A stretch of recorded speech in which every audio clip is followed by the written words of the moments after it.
नमस्कार, stock market investment course के next video में आप सभी लोगों का स्वागत है। आज के हम इस वीडियो में वैल्यू इन्वेस्टिंग के कॉन्सेप्ट को समझने वाले हैं। कुछ लोग का यह सवाल होगा कि भैया ये वैल्यू इन्वेस्टिंग है क्या, यह सबसे पहले आप समझा दीजिए। तो मैं इसे आपको आसान से भाषा में समझाऊं तो दोस्तों, हम जिस कंपनी में इन्वेस्ट कर रहे हैं उस कंपनी के शेयर को खरीद रहे हैं, वह कहीं हमें महंगा तो नहीं न मिल रहा है। अगर वो हमें सस्ता मिल रहा है तो ठीक है, अगर वो हमें सही रेट पर मिल रहा है तो ठीक है। यही भैया वैल्यू इन्वेस्टिंग के अंदर देखा जाता है और इससे भैया यही पता चलता है। तो यह तो आपको समझ में आ गया, लेकिन हम पहचानेंगे कैसे, देखेंगे कैसे, यहाँ पर निकालेंगे कैसे, सब कुछ इस वीडियो के अंदर आपको समझाने वाला हूँ। अभी दोस्तों अगर आपको समझ में नहीं आया होगा तो इससे मैं एक छोटा सा एग्जांपल देता हूँ जिससे कि आपको समझ में आ जाएगा।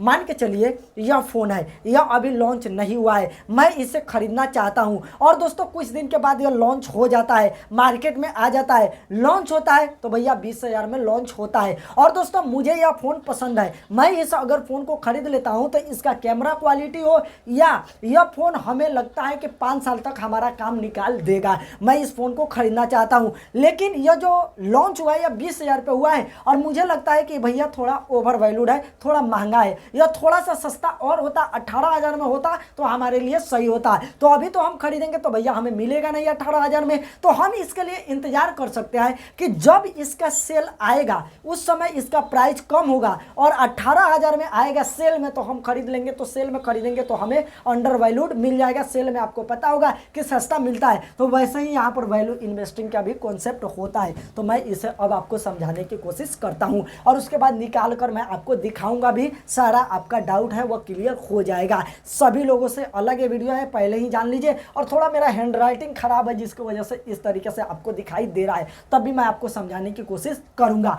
वैल्यू इन्वेस्टिंग कॉन्सेप्ट को सबसे पहले दुनिया के सामने बेंजामिन ग्राम अपने बुक में लेकर आए थे और उसके बाद लोगों को पता चला। तो इससे सबसे पहले बेंजामिन ग्राम लेके आए थे, तो वैल्यू इन्वेस्टिंग का कॉन्सेप्ट इन्हीं के अंदर चला जाता है। तो यह तो आपको पता चल गया। अब वैल्यू इन्वेस्टिंग के अंदर किस स्टॉक को रखा जाता है, यह सबसे ज़्यादा जरूरी है। तो सबसे पहले तो देखा जाता है कि जो स्टॉक है उसका फंडामेंटल स्ट्रॉन्ग है ना। सबसे पहले किसी भी स्टॉक का इन्वेस्ट कीजिए तो सबसे पहले उसका फंडामेंटल लिखिए। फंडामेंटली अगर वह स्टॉक स्ट्रॉन्ग है तो भैया ठीक है, कोई दिक्कत होने वाला नहीं है। दूसरा देखा जाएगा कि उसका जो ग्रोथ पोटेंशियल है क्या वह हाई है ना। तो यहाँ पर अगर वो हाई है तो ठीक है। अब एक ग्रोथ पोटेंशियल क्या है इसके ऊपर थोड़ा हम बात कर लेते हैं। तो आपको पता होगा टाटा मोटर्स, एग्जाम्पल के लिए दे रहा हूँ, आप यह एग्जाम्पल के तौर पे ही समझिएगा। टाटा मोटर्स है, इनके पास इलेक्ट्रिक फील्ड में जो हम लोग गाड़ी चलाते हैं ना, तो इलेक्ट्रिक फील्ड में सबसे ज़्यादा इनका मार्केट शेयर है। और हमें यह भी लग रहा है कि जो टाटा मोटर्स है यह आने वाले अगले कुछ साल में, 5 साल 6 साल में सबसे आगे इलेक्ट्रिक फील्ड में रहने वाली है। और इसका जो टाटा मोटर्स है इनका बिजनेस भी काफ़ी अच्छा तरीके से ग्रो करेगा। तो इनका ग्रोथ पोटेंशियल है वो हमें हाई दिखाई दे रहा है, कोई भी हमें दिक्कत नहीं आ रहा है। तो सबसे पहले यह आपको देखना होगा। तो यह तो भैया आपको पता चल गया। और उसके बाद दोस्तों लास्ट है वह है कि वह स्टॉक हमेशा अंडर वैल्यूड में होना चाहिए। उसका जो शेयर प्राइस है वो अंडर वैल्यूड होना चाहिए। शेयर अंडर वैल्यूड होना चाहिए। हमें वह महंगा नहीं खरीदना है, सस्ता मिल जाए तो ठीक है और हम जिस रेट पे चाहते हैं उस पर मिल जाए तो ठीक है। ओवर वैल्यूड नहीं होना चाहिए, हमें महंगा नहीं चाहिए भाई, सस्ता मिल जाए तो हमारे लिए सही है। हम लोग कोई भी सामान खरीदते हैं तो चाहते हैं कि जितना सस्ता मिल जाए उतना ही हमारे लिए सही है। तो यहाँ पर शेयर के साथ भी यही होता है। तो अब दोस्तों यहाँ पर यह सवाल उठेगा कि कोई भी शेयर अंडर वैल्यूड है कि नहीं, यह हम कैसे पता करेंगे। तो इसका सिंपल सा पता है। और दोस्तों बेंजामिन ग्राम अपने यहाँ पर बुक में यही बताए हैं। वह कहते हैं कि जब किसी स्टॉक का शेयर प्राइस, थोड़ा ध्यान से सुनिएगा, शेयर प्राइस उसके इंट्रिंसिक वैल्यू से कम हो, यह जो शेयर प्राइस है यह उसके इंट्रिंसिक वैल्यू से कम होना चाहिए। अगर कम है तो वह अंडर वैल्यूड है। अब यह इंट्रिंसिक वैल्यू क्या है यह भैया आपको समझ में नहीं आया होगा, थोड़ा आप वीडियो को देखिए, आपको सब कुछ समझ में आ जाएगा। और ये कहाँ पे हम कैलकुलेट कर सकते हैं, कहाँ पे देख सकते हैं, यह भी बताऊंगा। और यूट्यूब पर देख रहा हूँ कि लोग कुछ अलग तरीके से बता रहे हैं, तो हम सीधा मुद्दे के ऊपर आएंगे। तो इंट्रिंसिक वैल्यू आपको पता चल गया, तो यहाँ पर आपको हम यह भी बता दिए, तो यह तो आपको पता चल गया। अब दोस्तों बेंजामिन ग्राम यह भी कहते हैं कि देखिए कोई भी स्टॉक हो या उसका इंट्रिंसिक वैल्यू हमें कैसे पता चलेगा? अगर हम आसानी से जानना चाहते हैं किसी भी स्टॉक का इंट्रिंसिक वैल्यू, तो वो हमें कहाँ पता चलेगा? तो इसके लिए वो बताते हैं कि इनके अनुसार, यानी कि बेंजामिन ग्राम के अनुसार, यहाँ पर लिख दिया हूँ, यह जो है इनके अनुसार हर स्टॉक का इंट्रिंसिक वैल्यू होता है, और यह होता ही है। और जो यह होता है ना इंट्रिंसिक वैल्यू, यह उसके हम फंडामेंटल में जाके देख सकते हैं, और उसके फंडामेंटल के ऊपर ही इंट्रिंसिक वैल्यू निर्भर करता है। तो यह तो भैया आप जान गए कि जो इंट्रिंसिक वैल्यू है वह उसके फंडामेंटल के ऊपर निर्भर करता है किसी भी कंपनी का। तो यह तो आपको पता चल गया। अगर इंट्रिंसिक वैल्यू का फॉर्मूला बेंजामिन ग्राम के अनुसार देखना चाहते हैं तो यहाँ पर वह फार्मूला आपको नज़र आ रहा होगा, और स्क्रीन पर भी शो कर दूंगा। तो यह फार्मूला काफ़ी पुराना हो चुका है, आज इसका लोग इस्तेमाल नहीं करते हैं। यह उस समय के लिए बनाए थे, आज बहुत कुछ बदल गया है। तो इसका इस्तेमाल करके अगर आप चाहते हैं तो निकाल सकते हैं, लेकिन थोड़ा आप गलत हो सकते हैं, तो हम इसके ऊपर बात नहीं करेंगे। लेकिन जो फार्मूला है वो हम आपको बता दिए हैं। यहाँ पर और क्या होता है, बेंजामिन ग्राम के अनुसार किसी भी स्टॉक का शेयर प्राइस इंट्रिंसिक वैल्यू से, जो अगर हम इसे आसानी से समझे, यहाँ पर इसे हम छोड़ते हैं, आसानी से समझे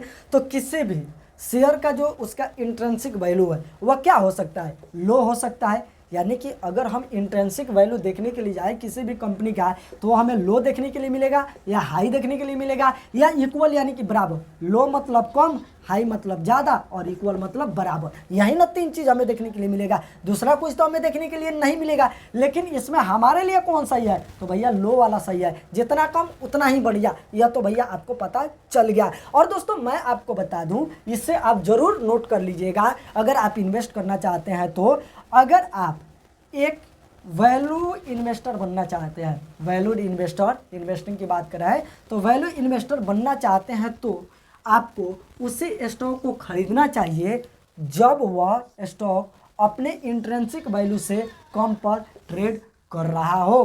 तो यह भैया नोट्स आप जरूर से बना लीजिएगा। हमेशा आप उसी स्टॉक को खरीदिएगा जो अपने इंट्रिंसिक वैल्यू से कम पर ट्रेड कर रहा हो, यानी कि उसका जो प्राइस है वह इंट्रिंसिक वैल्यू से कम होना चाहिए। तो यह तो आपको पता चल गया। और दोस्तों यहाँ पर कुछ लोग कहेंगे कि भैया खरीद तो लिया, लेकिन बेचेंगे कब, या उसमें से हम निकलेंगे कब? तो अगर कंपनी सही है, फंडामेंटल में कोई दिक्कत नहीं है, तो जब तक आप चाहते हैं तब तक खरीद कर रखिए, तो अभी आपको ज़्यादा अच्छा होगा। नहीं तो तब तक आप होल्ड करना चाहते हैं कि आपको बेचना है, तो तब तक आप होल्ड करना चाहिए।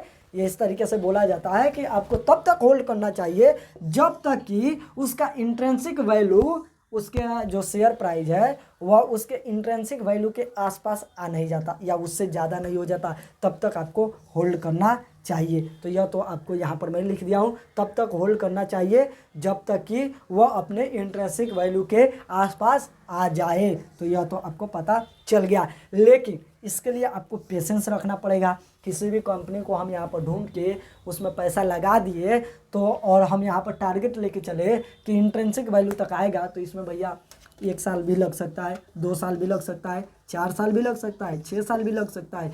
तो लंबे समय तक आपको इन्वेस्ट करना होगा। अब इंट्रिंसिक वैल्यू हम कैसे देख सकते हैं, थोड़ा हम इसके ऊपर भी आ जाते हैं। तो इसके लिए मैं क्या करता हूं कि अपने मोबाइल का स्क्रीन रिकॉर्डिंग ऑन कर लेता हूं, गूगल क्रोम ब्राउजर को ओपन कर लेता हूं, यहाँ पर सर्च लिस्ट पे क्लिक करता हूं, आप भी क्लिक कीजिए, और उसके बाद screener.in में लिख के सर्च कर देता हूं, और उसके बाद भैया हम यहाँ पर आ जाते हैं। अब दोस्तों हमें लग गया है कि यहाँ पर दोस्तों सिंपली यह जो सर्च वाला आइकन आपको दिखाई दे रहा है, इसके ऊपर आपको क्लिक कर देना है, और जिस भी कंपनी का आप देखना चाहते हैं, जैसे कि मैं देखना चाहता हूं टाटा मोटर्स का, टाटा मोटर्स मैं लिखूंगा, यहाँ पर क्लिक कर दूंगा, भैया टाटा मोटर्स हमारे सामने चल आएगा। अब दोस्तों हमें क्या देखना है, इंट्रिंसिक वैल्यू। तो इंट्रिंसिक वैल्यू हमें फंडामेंटल में नहीं दिखाई देगा, अभी तो मैं ऐड करके रखा हूँ तो हमें दिखाई दे रहा है, नहीं दिखाई देगा, तो इसके लिए हमें ऐड करना होगा। तो यहाँ पर फंडामेंटल दिखाई देता है, और यहाँ पर ऐड करने के लिए हमें ऑप्शन मिल जाता है, तो यहाँ पर हम क्लिक करेंगे, और हमें देखना है इंट्रिंसिक वैल्यू, तो हम यहाँ पर लिखेंगे इंट्रिंसिक वैल्यू, तो यहाँ पर आ जाएगा, जैसे कि आप देख सकते हैं इंट्रिंसिक वैल्यू।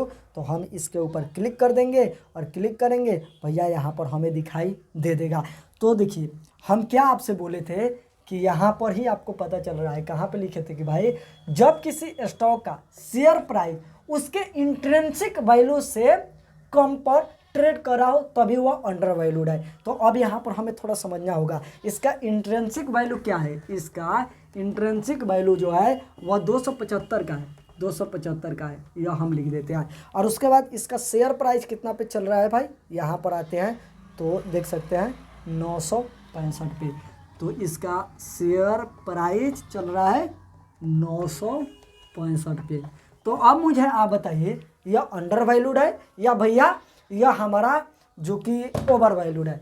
सभी लोग कहेंगे कि भैया ओवर वैल्यूड है, क्योंकि हम जो बोले हैं वह बोले हैं कि यह जो शेयर प्राइस है ना यह हमेशा इंट्रिंसिक वैल्यू से कम होना चाहिए। लेकिन यहाँ पर तो भैया हमें काफ़ी ज़्यादा देखने के लिए मिल रहा है, तो ये भैया ओवर वैल्यूड है, यहाँ पर साफ साफ नज़र आ रहा है। लेकिन फंडामेंटल भी हमें देखना है और भी बहुत कुछ देखना है, उसके बाद हमें इन्वेस्ट करना है। तो यह तो आपको पता चल गया। कैसा लगा वीडियो कमेंट करके बताइएगा। देखिए कि दोस्तों वीडियो मैं जो बना रहा हूँ ना स्टॉक मार्केट वाला, इसमें मुझे मेहनत काफ़ी ज़्यादा करना पड़ रहा है, रिसर्च करना पड़ रहा है और उसके बाद वीडियो बना रहा हूँ। अभी बारिश का सीज़न आ गया है जिसकी वजह से हमारे गाँव में लाइट नहीं आ रहा है। तो आपको पता होगा कि यहाँ पर देखिए धूप निकला था तो धूप के सहारे बना रहा हूँ, यहाँ तक आधा बोर्ड पे धूप आ गया है। तो बहुत ही मेहनत के साथ वीडियो बनाना पड़ रहा है। तो वीडियो को आप सभी लोग लाइक कीजिए, चैनल को सब्सक्राइब कीजिए। चलिए अगले वीडियो मिलते हैं ब्रदर, तब तक के लिए बाय।